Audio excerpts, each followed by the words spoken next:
My mother emailed me a $312,900 invoice and she titled it, Cost of Raising a Dead Weight. She copied 51 relatives and she hit send during dessert. Everyone's phone chimed at once and every head turned toward me. My older sister smiled like she'd waited years for that sound. My father stared at his plate and my hand stayed strangely calm. Grandma Nora didn't gasp, she just whispered, "Don't you fold today?" Mom read the totals out loud and she called me a public mistake. Then she hung the invoice in a gold frame right above the fireplace. She thought I'd cry and she'd get to look brave again. Instead, I sent one photo back and the room started to split. By sunrise, 50 people had blocked her and the last one stayed unblocked. My grandmother stayed and what she did next was worse than revenge. If you like stories that feel real, subscribe here and stay with me. Have you ever been judged before anyone knew your side of it? My name's Hannah Reed, and I'm 29 years old. I work as a budget analyst downtown in Chicago, and numbers are the only family that never lies. I rent a 580 square foot walk up in Rogers Park, and I've paid every bill since I was 21. My sister Lauren is 33, and she lives in a 5-bedroom place in Naperville. Our parents handed her $72,000 for the down payment, and they posted a photo like it was a miracle. When I graduated from DePaul, I got a message 3 weeks late, and it just said good. When Lauren made partner at her law firm, the whole extended family flew in for a brunch. Part of me wanted one normal moment, and part of me was scared of being erased. My boyfriend Cam asked why I let her talk to me like that, and I never had a clean answer. 2 weeks before Mother's Day, my mother Denise announced a reunion at my grandmother's house. She dropped a head count in the group chat, and the number made my stomach sink. 51 people from California to New Jersey, all descending on Grandma Nora's old farmhouse in Indiana. Cam read over my shoulder and he said, "You don't have to go." I told him if I skip it, she'll punish me for months. The next day, Lauren called and her voice was sweet in that practiced way. She said, "You're coming early to help set up right." Early meant sunrise, and it meant I cooked while she arrived with a bottle and a smile. I said yes, because my no never counts with them. That night, I opened the hidden folder on my laptop and I stared at the files inside. I didn't build it to attack anyone, I built it because I kept getting strange mail. Letters about taxes I hadn't filed, notices about accounts I never opened, and rejections from landlords I had money for. Every time I asked Denise, she acted offended and she told me I was being dramatic. So I stopped asking her and I started keeping records. On Mother's Day morning, I drove 3 hours to Indiana and the sky looked like wet steel. Grandma Nora's farmhouse sat behind a line of maples, white paint, peeling porch boards creaking. It was the kind of place that holds family history and it doesn't care who deserved it. I arrived at 7:10 a.m. and Denise was already barking orders in the kitchen. She didn't hug me, she just pointed at a list on the counter. Egg casserole, fruit trays, linens, trash bags, and the good plates from the hutch. I rolled up my sleeves and I worked the way I always do, quietly and fast. By 10:30, the dining table was stretched with extra leaves and I counted 51 place settings, 51 forks, 51 napkins, and 51 chances for Denise to aim at me. When Lauren arrived at 11:45, she floated in wearing ivory satin and she carried peonies like a trophy. She kissed Denise, she complimented the room, and she never once looked at me. Denise smiled at her and she said I had help. She said it to the crowd that hadn't arrived yet like my labor was furniture. Relatives began pouring in at noon and the house filled with perfume, laughter, and judgments. I stayed near the sink because kitchens are safe when people are cruel. During the group photo on the porch, Denise put Lauren beside her and she waved me toward the back. She said, "Stand behind. You're tall and you block the view." I stepped back and Grandma Nora appeared at my shoulder like she belonged there. Her hand closed around my elbow and her grip was steady for 79. She murmured, "Whatever happens today, don't you fold." I wanted to ask what she meant, but Denise called everyone inside for lunch. The meal was loud and polite, and I watched Denise soak up praise like sunlight. After plates were cleared, Uncle Phil stood first, and he toasted Denise as the heart of the family. Aunt Marlene followed, and she talked about sacrifice in a voice that sounded rehearsed. Cousins stood one by one, and they praised motherhood like it was a religion. I kept my smile small because my face has learned survival. Then Denise rose, smoothing her lavender dress, and the room quieted on command. She said, "Being a mother is rewarding, but it's also the hardest job." People nodded, and Denise let the attention settle on her shoulders. She said, "I'm blessed with 2 daughters, and they're very different." She smiled at Lauren, then she looked at me, and her smile turned sharp. "One makes me proud every day," she said, "and one has tested me for years." Heat climbed my neck, and I could feel eyes sliding toward the doorway. Denise reached into her purse and she pulled out her phone like a judge lifting a gavel. She said I made something special and I want everyone to see it. Her thumb moved, she glanced at me and she said, "This is the cost of raising a failure." Phones began chiming across the room and the sound was a swarm. I heard my own phone buzz and I didn't even reach for it yet. Denise read from the email and she let the subject line hang in the air. "Cost of raising a dead weight," she read, and a few people laughed too quickly. She announced the total $312,900, and she said she expected repayment in gratitude. Then she held up a printed copy and I realized it was already framed. She walked to the mantel and she placed it beside a family portrait like it belonged. The room waited for me to crumble and I could almost hear the script flipping pages. I looked at my father Richard and his face had gone blank with shame. Lauren stared at her screen and she hid a smile behind her wine glass. Across from me, Grandma Nora sat very still and she watched Denise like a scientist. Her eyes lifted to mine and she gave me the smallest nod. In my pocket, my phone felt heavy and I remembered the folder named receipts. Denise thought this was an execution and she thought I came without armor. She didn't know I'd spent years watching numbers and numbers had taught me how to survive people. I finally unlocked my phone and I opened the email she wanted me to read. The spreadsheet was cruelly neat and each line item turned my childhood into a joke. Denise watched my face and she waited for tears like she was collecting interest. I let the silence stretch and I kept my breathing steady enough to fool everyone. Then I looked at Grandma Nora again and she whispered without moving her lips now. Before I moved a muscle, I remembered every time Denise made me smaller in rooms full of witnesses. It didn't start with that framed invoice, it started when I was a kid and I learned that Lauren got applause while I got audits from people who said they loved us. In our house, report cards were trophies for Lauren and interrogation sheets for me. If she brought home an A- Denise kissed her forehead and posted it online. If I brought home the same grade, Denise asked what happened to the other points. Richard looked away and I smiled. On birthdays, Lauren received surprise parties and I received practical envelopes. Denise called it responsibility and she loved that word.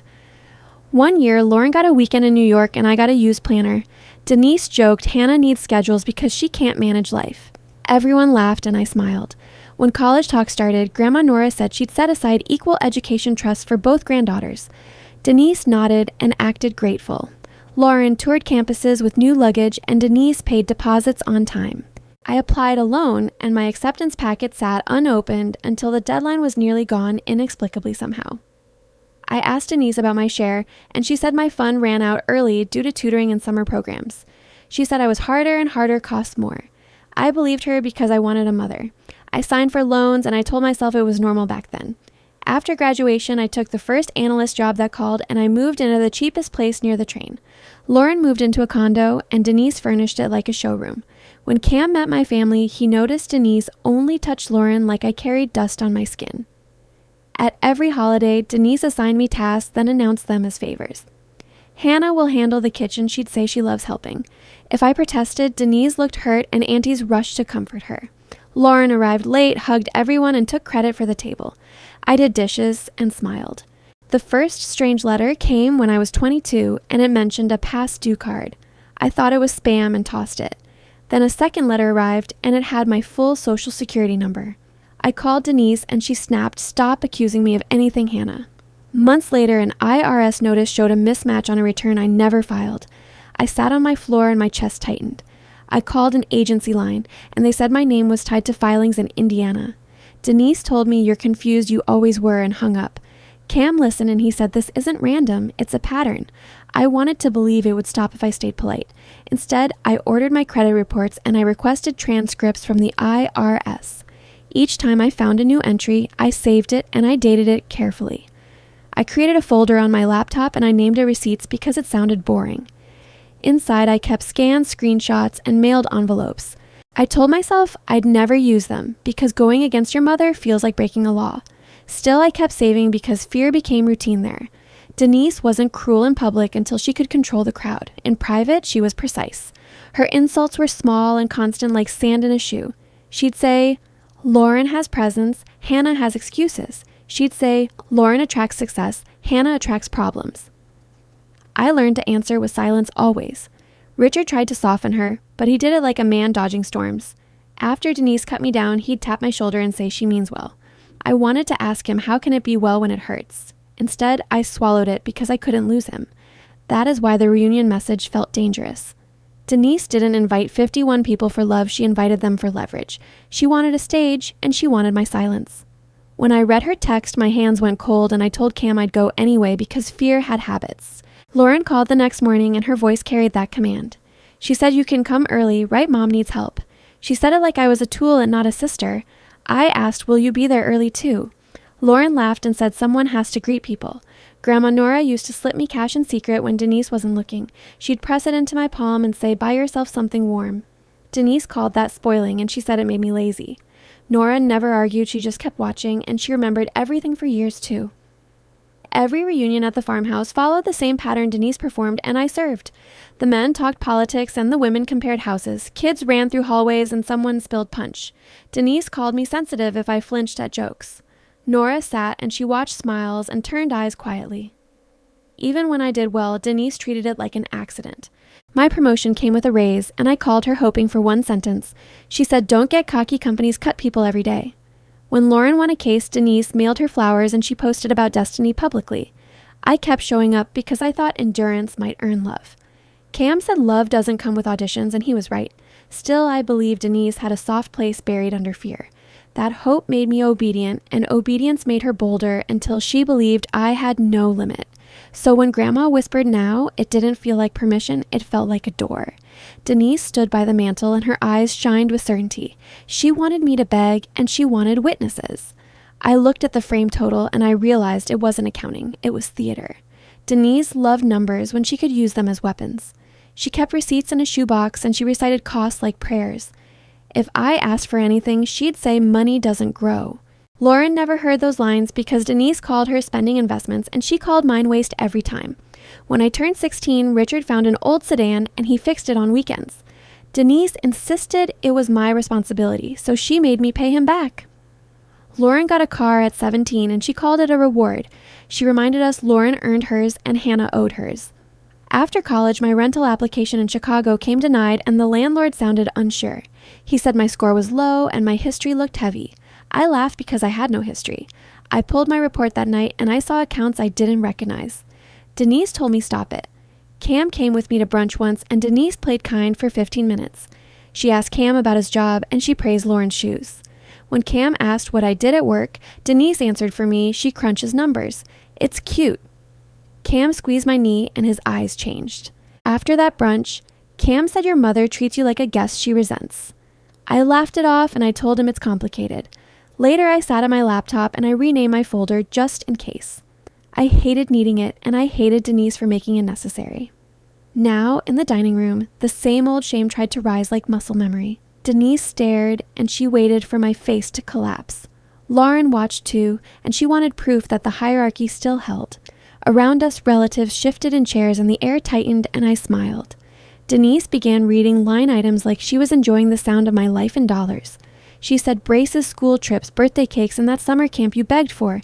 She said, "Do you see this? Do you see what I endured?" A few cousins chuckled and others stared down. Richard's knuckles were white on his glass and he didn't speak. I could tell he was trapped between loving me and fearing Denise. Grandma Nora kept her eyes on Denise and she didn't blink. Nora knew patterns and she knew bullies feed. When Denise paused, expecting tears, Nora nodded once. I heard Cam's voice and I heard my own voice under it. It said, "You don't owe her a performance. Denise had made my life a ledger and she wanted my confession." I looked around the table and I realized the family wasn't one mind, it was 51 individuals. My phone was in my pocket, warm from Denise's email. I pulled it out slowly and the screen lit my fingers. Denise watched and she thought I was reading her bill. Lauren leaned forward. I opened my mail and I found my own message, the one I saved for emergencies. I didn't raise my voice and I didn't smile. I said, "Mom, since we're sharing numbers today, I have some too." The room shifted and phones stopped moving. Denise said, "Hannah, not here." I answered, "Here is where you started it." My voice stayed steady and I opened my list. My thumb hovered and the room held its breath. Denise stepped closer and her perfume felt like a warning. Grandma Nora pushed her chair back and the scrape cut through the silence. She moved nearer and she sat like a witness. Nora met my eyes and she nodded once now. I turned back to Denise and I kept my face calm. She was waiting for my apology because she needed it more than I did. Lauren's smile started to fade and Richard looked up. I said, "Keep your phones handy." Then I tapped compose and I began balancing the books. I tapped send and my email flew to every cousin aunt and every uncle in that room. 51 phones chimed and Denise's smile twitched like a curtain caught on a nail in midair. Lauren looked down first, then up at me and her lipstick grin turned thin, right then finally. Richard's chair scraped back and his eyes flashed between Denise and my screen searching for an exit. Denise reached for my phone, but I stepped aside and my voice stayed calm on purpose today. The subject line I sent read, "Receipts for the daughter you tried to erase?" And nobody breathed. I watched Uncle Phil's eyebrows rise as he opened the attachment and leaned closer to his wife. Across the table, Aunt Marlene whispered, and her hand flew to her mouth like she tasted metal. Denise cleared her throat, trying to reclaim the room, but the room didn't belong to her anymore. My email had 3 files, and the first was a scanned trust statement with Nora's old signature. When we were kids, Nora funded 2 education trusts equal shares, and Denise promised to protect them. Lauren's trust paid her tuition, and she graduated without debt, while I signed loans with shaking hands. Denise told me my fund vanished early because I needed tutoring camps and extra programs to survive. I believed her until my job taught me tracing money and I learned stories crack under paperwork. The statement showed a balance of $96,200 and it showed a withdrawal dated August 11, 2015 exactly. 1 month before my freshman move, and that entire amount transferred into an account labeled Denise Reed. Beside the transfer was a note, "Beneficiary request," and I could hear Denise lying years ago again. Uncle Phil said, "Denise, why does this show you withdrew Hannah's trust in full here today too?" Denise laughed once and it sounded forced. Then she said, "Family expenses come out of every pot." I swiped to the second page and a purchase receipt appeared for a Tahoe paid in cash. The date matched the transfer week and the dealer address was 10 minutes from our old house. Lauren's head snapped up and she stared at Denise like she'd never seen her mother before either. Richard whispered, "Denise, tell me this isn't real," and his voice sounded smaller than I'd heard ever. Denise turned on him and she said, "Don't embarrass me, Richard. You know, I handled things fine. I said you handled them by stealing, and my words landed cleanly because the numbers were clean." Aunt Marlene asked where the second trust went, and I said Lauren's was untouched and paid out. Lauren swallowed hard, and for the first time, she didn't look like the winner of the room. Denise reached for her wine glass and her hand shook, then she set it down too quickly. I told everyone I didn't find this by luck. I found it by asking the trustee directly. 3 years ago, I called the trust office and they mailed records after verifying my identity twice. Denise tried to interrupt, but Uncle Phil lifted a hand and he said, "Let her finish now." That was when I noticed kids had gone silent and the hallway sounded like it held breath. I pointed at the framed invoice and I said she billed me for college she never paid. Denise's spreadsheet claimed tuition, books, and room costs, but my lender statements tell another story today alone. I didn't mention my private tiers, I just said I left school with $71,400 in loans still. Someone in the back asked why Denise listed college expenses and Richard's face went gray at once. Denise snapped that I was ungrateful and she said she fed me, clothed me, and saved me. I nodded like an auditor and I said feeding a child isn't a favor, it's a duty. Grandma Nora spoke softly and she asked Denise if she ever told her about the missing trust. Denise avoided her mother's eyes and that avoidance was louder than any argument in that dining room. I stepped closer to the mantel and I slid the invoice off its hook with one hand. Denise hissed, "Don't touch that," but Uncle Phil said, "Let her. It's her name up there anyway." I placed the frame down on the couch and I said, "Numbers belong in files, not trophies." Denise's cheeks reddened and she said, "You're ruining Mother's Day," and someone muttered she started it first. I opened the attachment again and I zoomed in on the withdrawal line so everyone could read. Lauren's husband Todd leaned over her shoulder and his jaw tightened as he read Denise's name there. Todd looked up at Richard and he asked quietly if he knew about any of this yet. Richard shook his head, and it wasn't denial, it was grief, the kind that makes you blink. Denise said Richard was too busy working and she handled money because somebody had to be grown. I replied, "You didn't handle it, you took it, and the trust office confirmed you signed a loan." Aunt Marlene asked if I planned to sue, and I said, "I plan to survive, not entertain." Denise's voice rose and she said, "You always twist things." "Hannah, you've been dramatic since diapers too." I glanced at the invoice total and I said, "You can't invoice a child for being born." Someone near the window whispered, "That's sick," and another voice answered, "She did it to shame her. Denise tried to pivot and she said, I still raised you, so why are you attacking me? I answered, I'm correcting the record because you use lies to make my truth sound impossible here. Grandma Nora stood and her chair moved back with a scrape that made Denise flinch hard now. Nora didn't speak yet, but she positioned herself beside me like she'd been waiting decades for this. Denise stared at her mother and I saw fear, not respect in the way she swallowed today. I said the trust was theft and it explains why I had debt while Lauren had parties.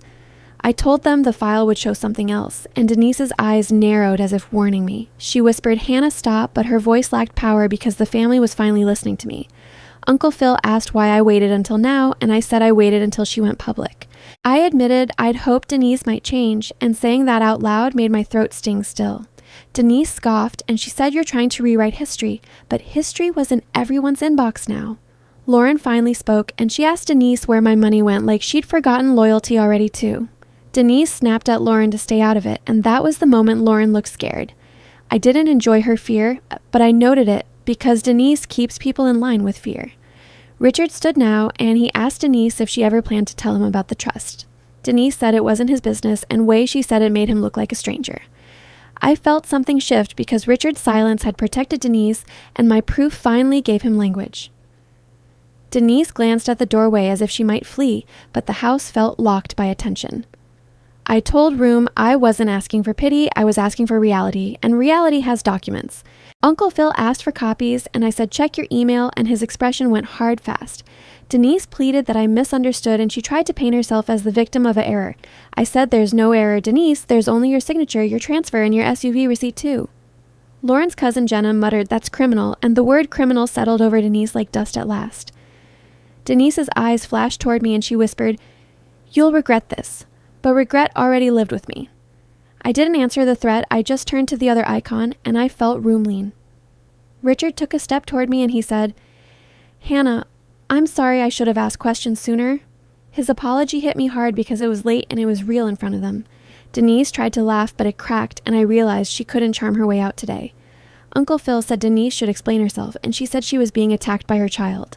I said no, you're being confronted, and confronting isn't cruelty. It's what happens when lies expire publicly.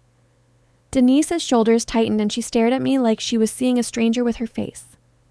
Grandma Nora said, Hannah's evidence is real.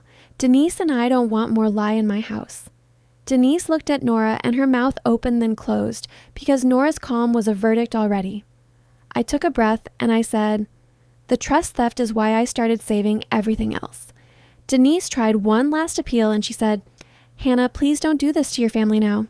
I answered you did it to the family when you chose yourself over your child for years. Lauren stared at Denise and she whispered, Mom, did you take her school money?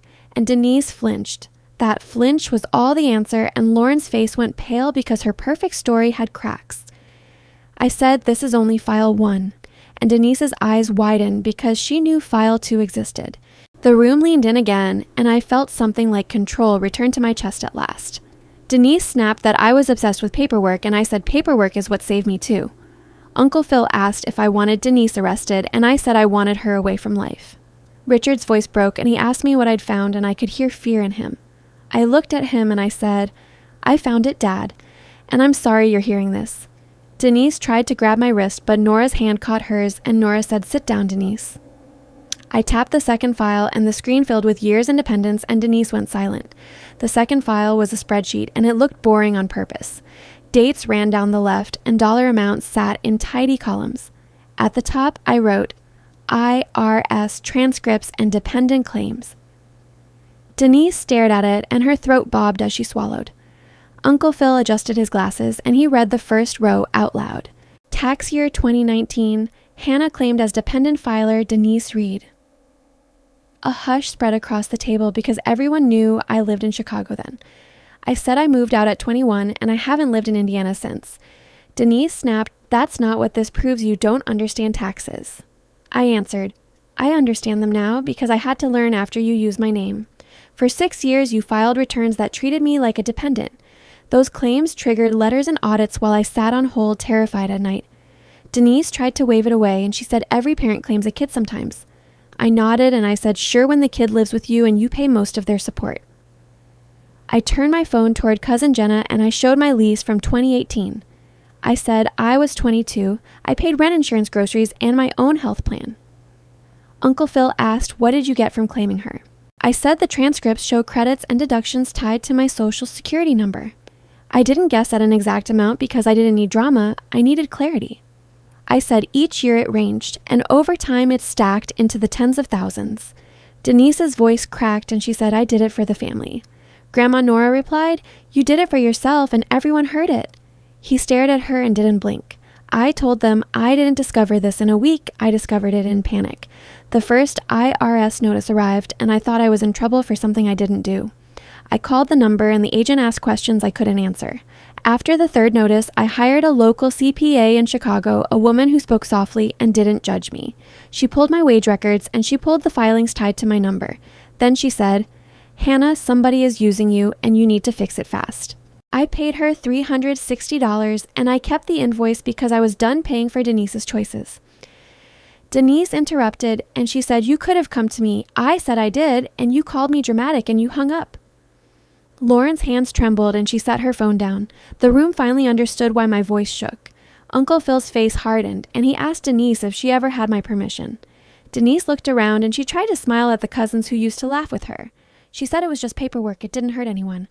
I said it hurt me because it flagged my returns and it froze my refund once. Someone asked what the IRS said and I answered they said fix it or prove fraud. Denise scoffed and she said, you're making this sound criminal. Aunt Marlene replied, it is criminal if you claimed an adult who lived elsewhere. Richard spoke and his voice was low. Denise, you told me? Hannah agreed. Denise snapped back and she said I was protecting our finances. Grandma Nora asked, did you protect Hannah or did you spend her name? Denise opened her mouth then closed it because the old excuse sounded thin even to her. I told them what the CPA helped me do and it wasn't glamorous. We filed amended returns, we mailed forms, and we waited months for replies. Every letter felt like a threat because the government doesn't care about family feelings. Denise kept saying it was a misunderstanding and she kept saying she only wanted to keep things stable. I said stability doesn't require my social security number, it requires honesty. Lauren whispered, Mom, why would you risk this? Denise shot her a look and Lauren went quiet again. Uncle Phil asked if Denise received money back and I said yes, the credits were paid to her account. I didn't list every penny because the pattern mattered more than the sum. I said she profited while I paid professionals to clean it. I spent evenings on hold listening to recorded music, wondering if my life would collapse over her choices again. People started talking at once, but it wasn't laughter anymore, it was calculation. Aunt Marlene asked if Denise did this to anyone else, and Denise snapped that Hannah was the only problem child. I kept my voice even, and I said, you called me a problem because it kept others from asking questions. Richard rubbed his forehead and he stared at the table like it might open. Lauren's husband Todd asked Lauren if she knew, and Lauren shook her head, but her eyes were wet. Denise tried to stand and reclaim the toast, but Uncle Phil told her to sit. Grandma Nora said this house isn't a courtroom, but it is my table. She looked at Denise and she said, you won't lie at my table anymore. Denise whispered, you're taking her side. Nora answered, I'm taking the truth. That sentence hit the room and Denise's mask slipped completely then. I said I wasn't here to argue about feelings because feelings are Denise's favorite hiding place. I was here to show facts and facts don't flinch. Denise pointed at my phone and she said, you're humiliating me. I replied, you framed my humiliation and you invited an audience. Uncle Phil asked what happens next and I said I already filed corrections and I already flagged my number for protection. Denise laughed harshly and she said, you think you're smarter than me. I said I had to be because you kept making my life expensive. Richard asked me if the CPA believed it was fraud and I said yes, she called it clear misuse. Then I looked at Denise and I said, you're not claiming me again, not ever. Denise's eyes burned, but she didn't deny it. Lauren opened mouth like she'd speak, then she glanced at Denise and closed it. Denise changed tactics the way she always does when numbers corner her. Her eyes filled and her shoulders shook like she was the one betrayed. She said, after everything I sacrificed, you do this to me. A few relatives hesitated because old training is strong and mothers get automatic comfort. I watched the wobble and I kept my voice gentle but firm. I said, your sacrifice doesn't include stealing my future and signing my name for benefits. Denise reached for Richard and she said, "Tell them I'm not a monster." Richard didn't move, and that stillness was louder than shouting. Grandma Nora sighed and she said, "Your tears used to work, Denise, but not today." Denise glared at her mother and the tears dried fast. She whispered, "Then you all deserve what happens next." The room stiffened again. Uncle Phil asked, "What else did you do?" and Denise stayed silent. I met Uncle Phil's eyes and I said there was more, but I wanted the order clean. First the trust, then the taxes, because money trails tell the truth. Denise licked her lips and she stared at the doorway like she could outrun an email. Richard sat and his hand shook for the first time because he understood the scale. Lauren whispered to Todd and he stared at Denise with disgust. I didn't celebrate because I wasn't winning a game, I was ending a lie. I said, "I won't debate this at your table and I won't be your dependent again." I looked at Grandma Nora and she nodded like she was giving me the floor. Then I scrolled down to the tab, the one labeled Credit Activity. Denise stiffened and her voice came out thin. She said, "Hannah, don't. I answered you should have said that to yourself years ago." I tapped the third tab and my credit report filled the screen with strangers' accounts. Denise leaned forward, then froze because she recognized the last 4 digits beside each balance. Uncle Phil read, and his voice dropped when he saw 3 cards opened under mine. The first card began in 2016, and it carried a limit of $14,000. The second card started in 2017, and it was maxed before I knew it existed. The third card opened in 2018, and the total debt reached $42,000. I said I never applied, I never signed, and I received not a single statement. Denise whispered, "You're exaggerating," but Aunt Marlene shook her head and asked for the addresses. I zoomed in and I showed the mailing history because every statement went to Indiana. Then I scrolled lower and a shipping record appeared listing Lauren's old apartment in Naperville. Lauren's face went blank and Todd asked, "Why is your address on her credit file?" Lauren stammered, "I don't know." And Denise snapped, "Stop dragging your sister into this mess." I kept my tone flat and I said my sister entered it when packages arrived. Uncle Phil asked what packages, and I opened the next page showing confirmations and signatures. 3 signatures matched Lauren's name and 3 more were initialed in her handwriting style too.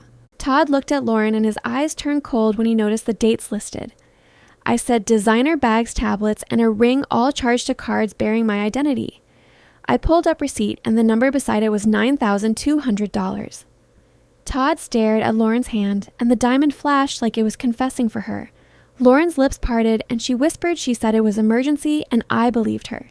Denise cut in and she said Lauren helped family while Hannah attacked and everyone knew. Uncle Phil answered helping family isn't fraud and he pointed at the shipping line again. Lauren cried and she said she was scared of becoming the daughter Denise discarded too. I said, fear explains choices, but it doesn't erase harm and my name carried debt. Denise's eyes darted and she tried to stand, but Nora's voice stopped her like lock. Nora said, sit down. Denise sat because her mother's calm felt final today. I told the room clearing this took years and I spent calling banks and bureaus. I said each dispute needed proof and each proof led back to Denise's home address. Aunt Marlene asked, did you report it? And said I paused because Dad lived there. Richard flinched at that and he whispered, Hannah, you protected me while I failed you. Denise scoffed and she said Richard wasn't protected, he was silent and silence is consent. Uncle Phil replied, silence isn't consent to crimes, and he asked Denise who opened accounts. Denise looked at me and she said, you're reckless, so I manage credit for safety. I answered, you didn't manage, you impersonated, and every signature proves intent, not protection there. Todd asked Denise, did you tell Lauren to accept deliveries? And Denise stared, saying nothing. Lauren sobbed softly and she said, Mom warned me that Hannah would never check anything. I nodded and I said that was her strategy, keep me ashamed so I stay passive. Uncle Phil asked how much debt and I said, $42,000 plus damage total. Aunt Marlene asked, was the debt cleared? And I said partly, but some is disputed. Denise tried to blame the banks and she said companies approve cards easily these days. Uncle Phil said, didn't raise you, and he asked who signed and where mail went. Denise's jaw tightened and she said, Hannah hated me, so she invents stories to punish. I looked around and I said, these are not stories. They are statements with timestamps. Nora asked Lauren, did you question it? And Lauren shook her head, ashamed and small. Lauren said, Denise told me Hannah was unstable and that I should not get involved. I said, instability is a label, and she used it so nobody trusts your alarms. Todd asked me, what do you want? And I said, distance and accountability for crimes. Denise laughed sharply, and she said, "You won't call police because you need this family." I replied, "I needed love, and you sold me shame instead, so I learned independence." Uncle Phil asked Denise, "Did you open these cards?" And Denise finally said, "I did." The admission landed, and the room changed temperature because confession ends bargaining quickly for her. Denise added, "I used it to cover gaps," and she claimed it was temporary always. I asked temporary for 4 years, and Denise looked away because math doesn't forgive either. Lauren whispered, "You ruined her credit," and Denise snapped, "I saved this family from collapse." Nora said, "You collapsed it yourself," and she pointed at Denise with quiet disgust showing. Richard stood again, and he asked Denise, "Did you ever use Lauren's identity too?" Once. Denise answered never because Lauren deserved protection, and the room heard what she meant there. Lauren flinched, and she realized her crown was forged from my losses and my silence. Todd came from porch, and he sat beside Lauren, but he would not touch her. Denise tried to chase him with words, but he lifted hand and refused her performance. I said I can prove deliveries, and I show returns because records came from couriers. Uncle Phil asked Lauren, "Did you sign for it?" And she said yes sometimes then. Lauren added, "Denise told me to accept boxes and ask questions if I loved her." Richard made a sound, and he looked at Denise as if meeting her today anew. Denise snapped, "You're turning on me," and she pointed at me like I bewitched them. I answered, "You turned on me first," and I stopped cooperating with the cover story. Uncle Phil asked if anyone helped Denise open cards, and Denise's eyes slid toward Lauren. Lauren shook her head, and she said she never filled forms, she only accepted shipments. Todd asked how many shipments, and I said least 9 with signatures across 3 years. Denise tried to laugh, and she said gifts were for Lauren because Lauren earned them. I said she earned them with my identity, and that is theft no matter story. Nora reached for my hand, and she squeezed once as if saying, "I see you." Richard asked Denise, "Why did you hate Hannah much that you risked prison doing this?" Denise glared at me, and she said because she never appreciated anything she thanked me. I answered, "I thanked you for crumbs while you stole loaf and called me greedy." Uncle Phil said, "Denise, you charged Hannah for childhood, yet you used name for luxuries." Denise shouted, "She owes me respect," and Cousin Jenna replied, "Respect doesn't come from extortion." The room began to talk, and I heard words like fraud theft and restraining order. Denise looked around, and she realized her audience had changed from admirers into jurors now. Lauren asked me what happens to me, and I said, "You decide and you speak." Todd came from the porch, and he sat beside Lauren, but he would not touch her. Denise saw a distance, and she snapped at Lauren, "You see what sister does to you?" Lauren whispered, "No." "Mom, I'm seeing what you did." And her voice sounded older suddenly. Denise's face tightened, and she realized control over Lauren slipping like it had over me. I said, "You called me dead weight, yet I carried your secrets and held crimes." Uncle Phil asked if I had filed reports, and I said not yet, but I could. Denise hissed, "You wouldn't dare," and Nora said she will if you cross her again. Denise turned to Nora, and she said, "You're siding with liar against your own daughter."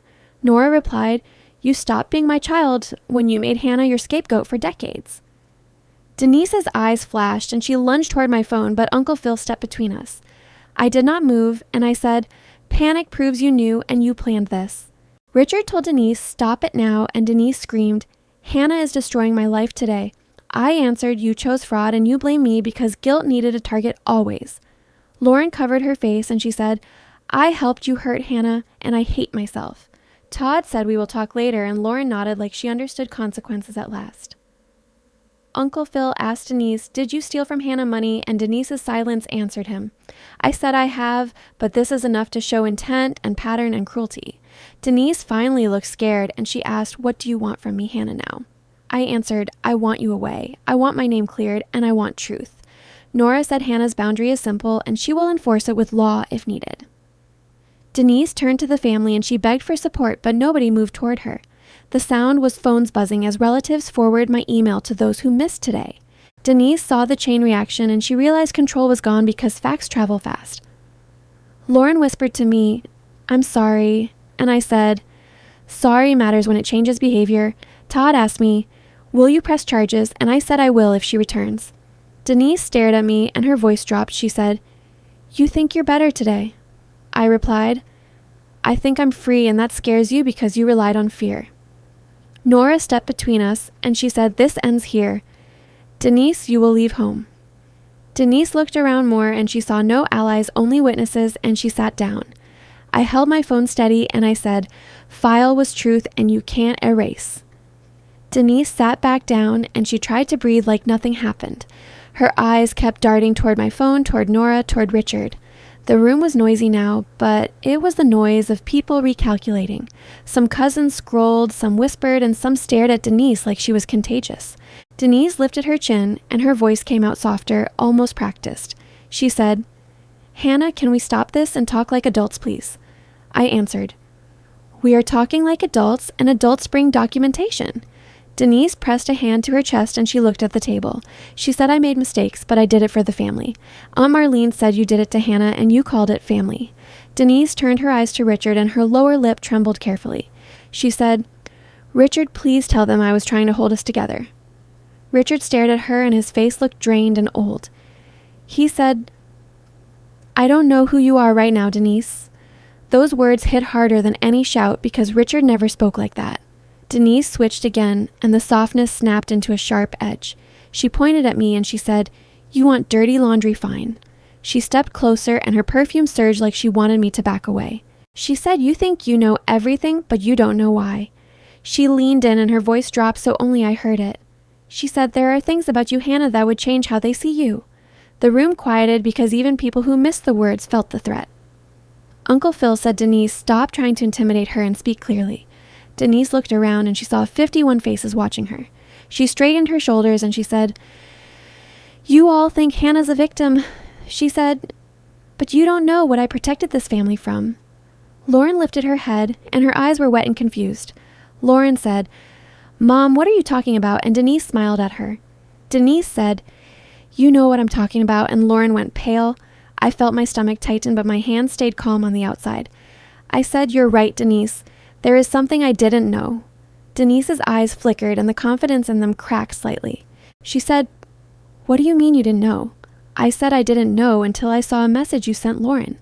Denise took a step back like the floor changed under her. She said, "Don't you dare, Hannah." And her voice sounded raw now. I looked at Lauren and Lauren shook her head like she was begging me. I didn't enjoy that and I didn't hate her in that second either. I just felt finished with being the only one who swallowed everything. I said 3 years ago I was at Lauren's place helping her pack. It was a Sunday and Richard was grilling at home and Denise was busy. Lauren left her phone on the counter and it lit up with your name. I wasn't trying to snoop and I didn't pick it up. But the preview showed words that I couldn't unsee. So I took one photo and I saved it because I knew I'd need it. I told myself I'd never use it because it wasn't my secret to share. Denise whispered, "Please," and that word sounded unfamiliar from her mouth. She said, "Hannah, please, whatever you think you have, don't do this." Cousin Jenna muttered she's begging now, and Uncle Phil shot her a look. Richard's eyes fixed on Denise, and he said, "Denise, what is she talking about?" Denise didn't answer him, and that silence was its own confession. I looked at Grandma Nora, and she watched me with steady eyes. Her face didn't soften, and her calm felt like permission. I turned back to Denise, and I said, "You planned to shame me today." I said, "You framed that invoice, and you hung it like a trophy." I said you wanted 51 witnesses to make sure I stayed quiet forever. Denise shook her head, and her eyes filled again, but her anger stayed. She said, "You're trying to destroy me," and I said, "You destroyed yourself." I opened my email again, and I selected every family contact in the thread. I attached the photo, and my thumb hovered over send. The room seemed to lean forward like a single body in suspense. Denise lunged toward me, and Uncle Phil caught her arm quickly. He said, "Linda, no," then corrected himself. "Denise, stop it." Denise pulled against him, and her face twisted with panic. She said, "Don't send it," and Richard said, "Denise, answer me right now." I pressed send, and the sound of notifications returned sharp and immediate. 51 phones chimed, and even the kids in the hallway went silent again. People stared down, and their expressions shifted in stages confusion, then comprehension. Aunt Marlene's hand flew to her mouth, and she sat back hard. Uncle Phil lowered his phone slowly, and his eyes went cold. Lauren's phone slipped from her fingers, and Todd caught it before it hit. Todd read the screen, and the color drained from his face, too. Richard stared at his phone, and his mouth opened without sound. Denise stopped struggling because she knew it was too late. The photo was a screenshot of a text from Denise to Lauren. It was dated July 2nd, 2022, and it was short and brutal. It said, "Hannah isn't Richard's biological child, and nobody can ever know. It said if he finds out, he'll leave me, and I'll lose everything." The room froze, and for a moment there was no air. Then Richard spoke, and his voice was barely there. He said, "Denise, what is this?" Denise shook her head and tears slid down her cheeks in streaks. She said it's not what it looks like, and Richard said, is it true? Denise didn't answer, and the room waited. Lauren made a sound like a breath that became a sob. She said, "It's real, Dad. She sent it to me and made me promise." Richard's face twisted, and he looked like he'd been hit from inside. He took one step back, then another, and his chair scraped loudly. He said, "You knew, and you let me live like a fool." Denise reached for him, and she said, "Richard." I was scared I was 17. Richard flinched from her hand like contact burn now. He said, "You weren't scared for 17 years. Denise, you were comfortable." He looked at me, and his eyes were red and full of pain. He said, "Hannah, I didn't know," and I said, "I know you didn't." Denise tried to turn the room again toward sympathy and blame. She pointed at me, and she said, "She's doing this to punish me." Aunt Marlene stood, and she said, "No, you did this to punish her." Uncle Phil said, "You stole from her, then billed her, then threatened her." He said, "You don't get to call her cruel after what we just saw." Denise's face tightened, and her voice rose into a scream. She said, "I kept this family together. I protected everyone from scandal." Grandma Nora stood then slowly, and the room quieted for her. Nora walked forward and stopped a few feet from Denise. For a second, I thought she might comfort her daughter. Instead, Nora looked at Denise with pure disgust, and she didn't hide it. She said, "I suspected for years something was wrong with you." She said, "The way you treated Hannah, it never made sense to me." She said, "But I never imagined you'd lie about something like this." Denise sobbed, and she said, "Mama, please." And Nora didn't move. Nora said, "You lied to Richard, you lied to this family, and you lied to me." Nora said, "And you made that girl pay for your guilt every day." Denise collapsed into the couch, and her shoulders shook hard. No one rushed to her, and that silence was the punishment she earned. People began moving chairs, scraping voices rising into overlapping shock. Some grabbed coats, some grabbed children, and some grabbed each other's hands. I heard whispers, "Poor Richard," and I heard, "I can't believe she did that." I heard Hannah didn't deserve any of this, and I nearly broke at that. Richard stared at Denise one last time like he was memorizing a stranger. Then he turned, and he walked toward the front door without another word. Denise scrambled up, and she called his name, Richard. "Wait, please." Richard didn't turn his head, and the door opened, then closed behind him. A beat later, I heard his car start outside, and the sound cut clean. I stood in the middle of the room, and I felt the floor under me. For 29 years, I'd tried to earn a love I couldn't access. Now I understood that Denise didn't hate my flaws. She hated her own memory. I wasn't a disappointment. I was evidence of a mistake she never faced. The realization should have felt like victory, but it felt like a heavy quiet. Uncle Phil approached me, and he said, "Hannah, I'm sorry I didn't see it." Aunt Marlene touched my arm, and she said I should have asked questions years ago. Lauren sat on the edge of a chair, and she stared at the floor. Todd stood beside her, close but distant, like he didn't know who she was. Denise looked around, and her eyes were wild because control was gone completely. Grandma Nora moved to my side, and her hand rested on my shoulder. She said, "Come with me, sweetheart." And her voice finally softened a little. She guided me through the chaos past relatives who looked ashamed and shaken. Outside the driveway was emptying cars pulling out in a slow line. Nora said, "Blood or no blood, you are my granddaughter, and you always will be." I believed her because Nora's love never came with invoices or conditions. At the edge of the yard, I saw Richard's car still there idling. He hadn't driven away yet. He just sat gripping the wheel. I walked over, and I knocked on the passenger window gently. Richard didn't look at me at first. Then he unlocked the door slowly. I climbed in, and we sat in silence with the farmhouse behind us. Richard's eyes were wet, and he looked like he couldn't find a safe thought. I said, "I'm sorry," and he shook his head fast. He said, "Don't you dare apologize, Hannah. You didn't do anything wrong." He said, "I've loved you every day, and nothing changes that for me." He swallowed, and he said, "But I can't go back in there." He said, "Not right now, not with her looking at me like that." I nodded, and I said, "I understand." And my voice cracked once. Richard reached across the console, and he squeezed my hand tightly. He said, "You were braver than me today, and I hated that you had to be." Then he let go, put the car in gear, and drove toward the road slowly. I watched his taillights disappear, and my chest felt hollow and clean. Behind me, the farmhouse still buzzed with fallout, and Denise's cries rose and fell. Nora stood beside me, steady as stone, and she said, "This isn't over yet." She said, "Your mother made her choices, and now the family will make theirs." Cam was waiting when I got back to Chicago, and the apartment felt too quiet. He didn't ask for details right away. He just pulled me into a hug and held on. I let my forehead rest against his shoulder, and my body finally remembered it could shake. He made tea, set it on the coffee table, and sat beside me without crowding me. When I started talking, the words came out in straight lines like a report. I told him about the invoice, the framing, and the way Denise smiled at my silence. I told him about the trust statement, the tax claims, and the credit accounts. Then I told him about the screenshot and the moment Richard walked out. Cam's jaw tightened and his hand found mine like an anchor in a storm. He said, "You didn't do anything wrong, you just stopped carrying her lies." I stared at the tea and I said it still feels like I detonated a bomb. Cam said she built the bomb and she lit it years ago. He said you just refused to stand on it anymore. When I finally looked at my phone, the notifications were a flood. The family group chat had turned into a spinning wheel of outrage and disbelief. Messages stacked on messages, and each one felt like another door closing on Denise. Marlene wrote, "I'm sick. I can't believe I watched this for years." Uncle Phil wrote, "If anyone defends Denise, don't contact me again." Cousin Jenna wrote Hannah, "I'm sorry. I laughed. I didn't understand." Someone posted a photo of the framed invoice on the couch like evidence in a case. Someone else posted a screenshot of my email attachments and wrote, "This is real." Then the blocks started one after another like a row of lights going out. I watched people leave the chat and remove Denise from contacts in real time. It wasn't dramatic, it was methodical, like the family finally learned math. By midnight, I counted 50 blocks, and the last name still present was Nora's. Cam pointed at the screen and he said your grandma didn't block her.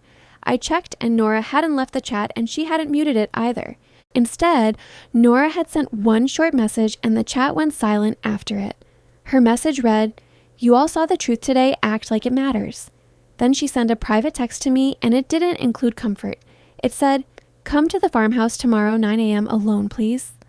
I stared at the words and my stomach tightened the way it did before exams. Cam asked if I wanted him to come and I said no, not yet. I didn't know why, but Nora's tone told me this was bigger than feelings. This felt like she'd been planning something and today gave her the last reason. I barely slept, and when I did, my dreams were old scenes and new lighting. Denise's voice echoed and Richard's door closing kept repeating like a loop. At 5:30 a.m., I got up, showered, and dressed like I was going to work. Cam drove me to the rental place, and he didn't try to talk me out of it. He just said, "Call me when you arrive and call me when you leave." I promised, and I meant it. The farmhouse looked different in morning light and not in a comforting way. It looked tired, like it had hosted too many performances and still stood. The porch was clean, and the dining room curtains were open, letting in pale sun. Inside, the smell of yesterday's food was gone, and the air felt scrubbed. The mantel was bare, and the framed invoice was nowhere in sight. That absence felt deliberate, like Nora removed it the way you remove a knife. I walked down the hallway toward Nora's study, and my shoes sounded loud. The door was half open, and I heard low voices, formal and careful. Nora sat behind her oak desk, and papers covered the surface like a map. A man in a gray suit stood near the window holding a leather folder. I recognized him from a funeral years ago, Thomas Keller, the family attorney. He turned, nodded politely, and said, "Hannah, it's good to see you again." Nora didn't waste time on greetings. She pointed to the chair across from her. She said, "Sit down, dear, and listen closely because this is about protection." I sat and my hands folded together because my body needed something to hold. Nora looked at me and her eyes were clear and unsentimental. She said, "I didn't block Denise because blocking her is a kindness. She said what I'm doing instead is permanent." Thomas cleared his throat softly and he placed a document on the desk. Nora slid it toward me and tapped the top line with one finger. She said, "At 2:12 a.m., I called Thomas and I told him we were done waiting." She said, "By 4 a.m., we updated my will and we notarized everything." I stared at the page and the legal language blurred, then sharpened. I looked up and I said, "Grandma, what did you change?" Nora said Denise was set to receive 30% of my estate. She said, as of this morning, Denise receives 5% and not a penny more. Thomas nodded and he said, "It is a deliberate allocation designed to reduce challenges." Nora continued and she said, "You are set to receive 10%. She said, "You now receive 35% and it's because you earned truth." My throat tightened and I tried to speak, but words didn't come cleanly. Nora lifted her hand and she said, "Don't apologize and don't refuse." She said, "You've been trained to accept less and I'm not repeating that mistake." Thomas spoke again and his tone was respectful but firm. He said, "Richard's portion remains unchanged and Nora views him as a victim." Nora nodded and she said, "He loved you and he didn't know and love matters." I swallowed and I said, "Denise will try to fight this. She'll call me manipulative." Nora's mouth tightened and she said, "Let her talk. I'm still alive and I'm lucid." She said, "I watched you be used and I watched Denise be praised for it." She said, "I won't fund that behavior, not with money and not with silence." I looked down at the papers and I noticed a second envelope on the desk. It was thick cream colored and my name was written in Nora's careful hand. Nora followed my gaze and her expression softened just a fraction. She said, "I need you to see something because it explains more than you know." She pushed the envelope to me and she said, "Open it now." My fingers shook and I tore it carefully like it might be fragile inside. A check slid out, first dated May 2020 in the amount of $40,000. Under it was a letter handwritten and the ink looked slightly faded. The letter began, "To my granddaughter Hannah for the day you graduate." It said, "I see your kindness and I see your grit. Don't let anyone rewrite it." It ended with "Love always." Nora, and my vision blurred before I could stop it. I pressed a hand to my mouth because the sob came fast and humiliating. Nora's voice stayed steady and she said, "Denise intercepted this. She said, I asked why you didn't thank me, and Denise told me you refused it. She said, Denise told me you said you wanted to prove you could do it alone." My stomach twisted, and I said, "I never knew, Grandma. I would have called you." Nora nodded, and she said, "I know that now, and I'm ashamed I believed her." She said, "I thought I was respecting your independence when I was feeding her control." Thomas shifted, and he said this check was never deposited, and it remains valid. He said, "You can deposit it now, and we can document the history properly." Nora looked at me and she said, "Use it for your life, not for revenge." She said, "Pay down what you want, save what you want, but choose it yourself." I nodded because I didn't trust my voice yet, and Nora didn't demand one. Nora leaned back and her gaze hardened again. She said, "There is one more thing, and it's the part Denise will call cruel." She said, "I'm sending a formal letter to the family today through Thomas." She said the letter will state that Denise is no longer trusted with finances. She said it will also state no one shares your address, your employer, or your number. She said anyone who violates that loses access to me and to this property. I blinked and I said, "Grandma, that's going to start a war." Nora answered, "The war started when she billed you. I'm just ending the ceasefire." My phone buzzed and a private message popped up from Aunt Marlene. It read, "Denise called me at dawn screaming she said you ruined her life. Marlene wrote, I told her she ruined yours first and she hung up on me." I looked at Nora and I said, "She's already scrambling," and Nora said, "Good." She said, "Let her feel what it's like when her voice doesn't control a room." When I left the study, the sun had climbed higher and the yard looked peaceful. That contrast made me angry for a second, then it made me tired. Cam called and I answered, and my voice broke on the first word. He said, "Are you okay?" And I said, "I don't know, but I'm not alone." I told him about the will change and the intercepted graduation check. Cam went quiet. Then he said, "Your grandma is the real backbone here." I looked back at the farmhouse and I said, "She's doing what nobody did for years." As I walked to the car, I saw Lauren standing near the road like she'd been waiting. Her face was bare eyes, swollen hair pulled into a messy knot. She looked smaller without the costume, and for once she looked her age. She said, "Hannah, please 2 minutes," and her voice shook. I stopped because running from her wouldn't heal me either. Lauren said, "I know I don't deserve anything, and I'm not asking for forgiveness." She said, "I need you to understand I was scared, and Mom used that fear." I held her gaze, and I said, "Fear explains, but it doesn't repay what you helped do." Lauren nodded, and tears fell, and she said, "You're right, and I hate that I'm right." She said, "I didn't open the cards, not at first, but I accepted the boxes." She said, "I knew it was wrong, and I still stayed quiet because I wanted to stay safe." I took a slow breath, and I said, "That's the truth, and truth is the only start." Lauren whispered, "I'm sorry." Hannah and I said, "I believe you mean it finally." I said, "I can't forgive you today, and I don't know when I can." Lauren nodded again, and she said, "I'll take whatever distance you need. I won't chase you." That was the first time she ever offered me respect without a condition attached. I got in the car and I sat for a moment before turning the key. The check lay in my bag and it felt heavy, like time returned to me. Nora's words echoed, "Choose it yourself," and I realized I had choices now. Denise could scream and Denise could blame, but she could not invoice my future anymore. I drove back toward Chicago, and the road felt long, but it felt open too. 2 months after Mother's Day, my life felt quieter, and the quiet was earned, not gifted by anyone who once demanded my silence again daily. Cam and I moved to a brighter apartment closer to the train, and I chose it with my own paycheck, not with fear this time. I paid down my loans with Nora's check deposited at last, and I kept the receipt because freedom should be documented too, for myself always. My credit score climbed as the fraudulent accounts disappeared, and each update felt like a chain snapping somewhere inside my chest at night finally too. Richard came to see the place carrying a houseplant and cheap wine, and he stood in my kitchen like he was learning me again slowly. We started Sunday dinners, just 3 chairs at a small table, and Nora called every Wednesday checking on my sleep and my appetite too lately. Lauren texted once a week, keeping her words simple and respectful, and I answered when I could because distance is also a boundary for healing. Denise tried to break that boundary on a random Tuesday outside my office, and I recognized her before she said my name out loud. She looked smaller without an audience, and she asked for coffee like we were normal, but I stopped her with one calm sentence right there. I told her, "You don't get to visit my workplace, and you don't get to rehearse regret on my time," then I walked past her. Denise whispered that she was my mother, and I replied that mothers do not steal. Then I reminded her that I kept copies of everything. Her eyes flashed, then she backed away, and for the first time I saw it, she feared my refusal more than my anger ever did. That night, I didn't cry. I cooked dinner with Cam, and I realized my hands were steady because I wasn't lying anymore to survive anyone. A week later, a letter arrived from a DNA service I forgot I used, and it said a man named Daniel might be related closely. He wrote gently, he wanted nothing from me, and he only wanted me to know he existed so I could choose the rest later myself.